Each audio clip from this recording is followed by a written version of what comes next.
পলাশের স্নিগ্ধতা মেখে বসন্তের এই অপরাহ্নে আমরা চলে এসেছি আবার ইকো পার্কের 1 নম্বর গেটের সামনে পশ্চিমবঙ্গ সরকারের দ্বারা আয়োজিত রাজ্য হস্তশিল্প তাঁত বস্ত্র ও স্বরোজগার মেলা 2024। আশা করি আজকের এই ব্লগটি আপনাদের ভালো লাগবে।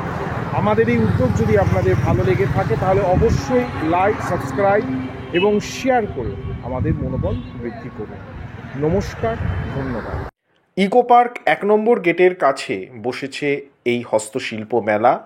22শে ফেব্রুয়ারি থেকে শুরু করে 14ই মার্চ পর্যন্ত চলবে এই মেলা। প্রতি 6 দিন অন্তর জেলাগুলির শিল্প সম্ভার পরিবর্তন হতে থাকবে, অর্থাৎ 22 থেকে 28শে ফেব্রুয়ারি পর্যন্ত যেরকম উত্তরবঙ্গের জেলাগুলিতে গুরুত্ব দেওয়া হয়েছে, পরবর্তীতে বাকি জেলাগুলিকেও যে শিল্প সম্ভার রয়েছে সেগুলোকে তুলে ধরা হবে।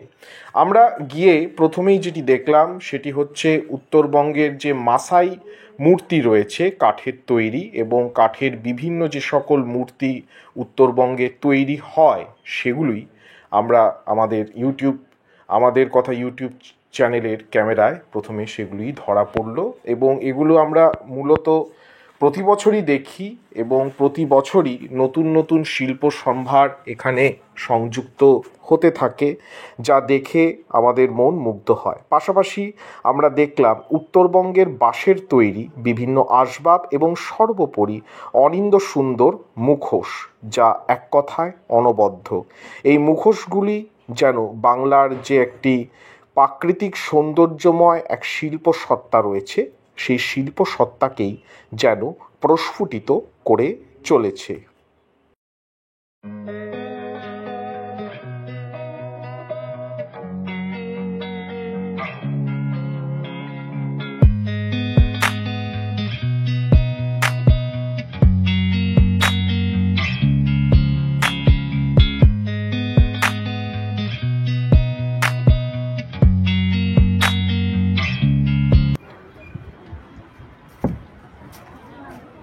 উত্তরবঙ্গের কোন জেলার এগুলো?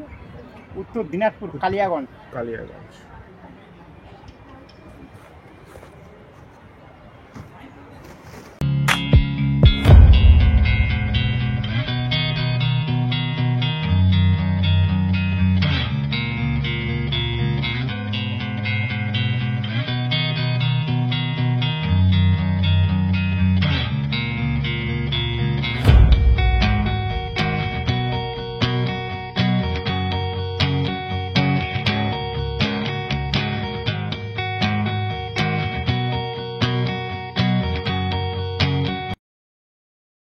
উত্তরবঙ্গের কুনোরের যে পোড়ামাটির শিল্প সম্ভার, যা আমরা দেখে বারে বারে মুগ্ধ হই, তার যে বিভিন্ন ধরনের প্রদীপ, ধুনুচি, ধূপকাঠি দানি যেগুলো তৈরি হয় উত্তরবঙ্গের কুনোরের, এগুলো প্রত্যেক কটাই পোড়ামাটির এবং অনিন্দ সৌন্দর্য এগুলো থেকে বিকশিত হচ্ছে, তারও দেখা কিন্তু আমরা এই হস্তশিল্প মেলায় পেলাম।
আপনারই? আপনার নাম দাদা? আমার নাম সদানন্দ। সাধারণত অগ্রদ্বীপের নতুন গ্রাম। অপরদ্বীপ নতুন গ্রাম।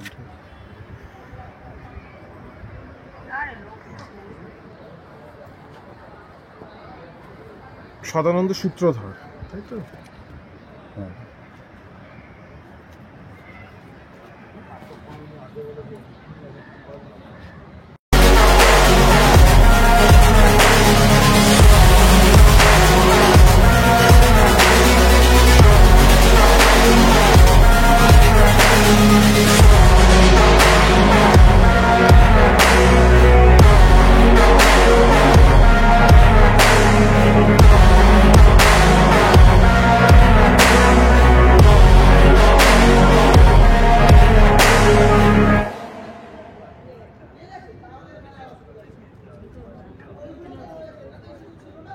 আচ্ছা, শিল্পীর নাম কি? হ্যাঁ, মানে যিনি বানিয়েছেন তার নাম কি? তার নাম বীরেশ সূত্রধর, বিজয় সূত্রধর। মানে আপনি?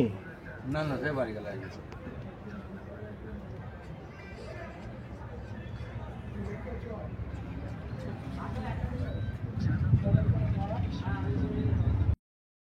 মুর্শিদাবাদ জেলার শোলার তৈরি যে বিভিন্ন ভাস্কর্য রয়েছে, যেগুলো হাতির দাঁতের তৈরি যে সকল ভাস্কর্য বা কারুকার্য রয়েছে, তার দেখা দেখি যেগুলো বানানো হয়েছে শোলা দিয়ে, সেগুলোরই দেখাও কিন্তু আমরা এই হস্তশিল্প মেলায় পেলাম। মুর্শিদাবাদের যে নবাবিয়ানা, মুর্শিদাবাদের যে একটা রাজকীয় ঐতিহ্য, সেগুলো যেন এগুলোর মধ্যে দিয়ে প্রস্ফুটিত হচ্ছে। এছাড়াও আমরা পেলাম পাটের পুতুল, যা মুর্শিদাবাদের একটি নিজস্ব ফ্ল্যাগশিপ পুতুল বলা যেতেই পারে। মূলত মহিলারা এই ধরনের পাটের পুতুল তৈরি করে এবং বেশিরভাগ পাটের পুতুল কিন্তু মুর্শিদাবাদের ইসলামপুরে পাওয়া যায়। এছাড়া মুর্শিদাবাদের যে বস্ত্র, যেহেতু এটা তাঁত মেলাও, তাই বিভিন্ন ধরনের যে বস্ত্রশিল্প রয়েছে, বস্ত্রাদি রয়েছে, এবং তার মধ্যে যে অনিন্দ সুন্দর কারুকার্য ও ভাস্কর্য রয়েছে, তার দেখাও কিন্তু আমরা এই হস্তশিল্প মেলায় পেলাম। এর পাশাপাশি হস্তশিল্প মেলার পার্কিং লটের দিকেও কিন্তু হস্তশিল্পের বিভিন্ন সম্ভার, পোড়ামাটির যে সকল সম্ভার রয়েছে, সেগুলোর দেখাও পেলাম। এবং শিলিগুড়ি পালপাড়া থেকে আগত যে সকল শিল্পীরা এসছিলেন, তারা বিভিন্ন ছোট ছোট মূর্তি ও পুতুল নিয়েও কিন্তু বসেছিলেন, যা দেখে মন হলো মুগ্ধ। এবং প্রতি বছর যে এগুলোর যে উন্নতিকরণ হচ্ছে, শিল্পীদের যে নতুন নতুন ভাবনা বিকশিত হচ্ছে, সেটা দেখেও মুগ্ধ হলাম। আপনারা দেখতে পাচ্ছেন শিলিগুড়ি মাটিকেরা পালপাড়া মাটির সম্ভার।